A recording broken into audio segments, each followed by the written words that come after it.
All right, thank you, Gretchen. And the Super Tuesday voters have spoken as we are your local election headquarters. They seem to have left two frontrunners to battle it out for the nomination, Bernie Sanders and Joe Biden. Joining us now to talk about the race is Dr. Sean Wilson, a political science professor at Wright State University. Thank you for being with us here today. Thank you, Brooke. So Biden had a great night. He swept the southern elections, even winning Elizabeth Warren's state of Massachusetts. Bernie, we're talking about California, still too early to call. So it really appears that those two are at the top right now. Elizabeth Warren has not announced what she plans to do if she drops out of the race, who she plans to endorse. What would that look like moving forward, depending on who she goes with? Well, I think there's a couple of things to note.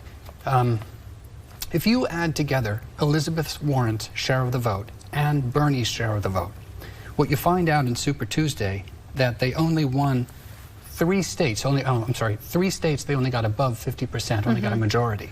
Whereas if you add together all of the moderates, they got a majority in 8 states, including Minnesota. So what I'm seeing is that the shift to the left in the Democratic Party is really not majority. It's not the majority of the party. So I think that even if she drops out of the race, that what's going to happen going forward is that Biden is still going to be in the driver's seat. Okay, and you know, when you listen to the supporters of both of these candidates, Bernie Sanders' followers, you know, obviously he's a little more extreme. He's the progressive side of this party. They do not appear to want any of these other candidates. It kind of reminds me of Trump supporters back in 2016. So what do we think would happen moving forward if Biden were to win with the Sanders supporters? How would they vote? Party cohesion is huge. One of the things that happens in the political cycle is a party breaks up and it does not have cohesion. You know, and with President Obama and President Clinton, the Democrats were a close-knit family. The Bernie people were still there. They were just supporting the moderate incarnation.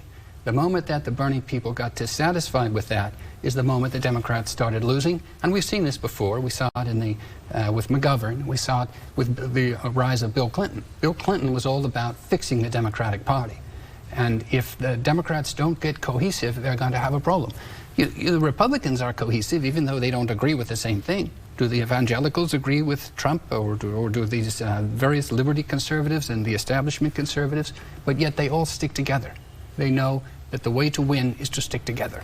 And at this point, too, what's your take on the fact that, you know, the Democrats have talked a lot about we want to vote for the candidate who has the best chance of beating President Trump come November. So are we really looking at what the party is about and aligning as a party, or do we just want the candidate who has the best chance of winning? The problem with this thesis is that there's two views. One view says that the best chance to win is to turn out your base. So it doesn't matter whether it's Bernie or Joe Biden, you turn out your base. The other view says that the best chance to win is to pick off some of the opponent's customers while keeping your own, have efficient market policy. If it's a political marketplace, efficient policy. And so if somebody's too far to the left, they're not going to win. So there's two views on this in the field of political science. One is that it's just about turning out your base, and the other is about it's being more moderate. That's the best way to do it. And there's really no right answer to that. It's just different views. All right, Dr. Sean Wilson, we always appreciate your insight as we're getting close to the Ohio primary here as well. Thank you so much. Thank you. Mark?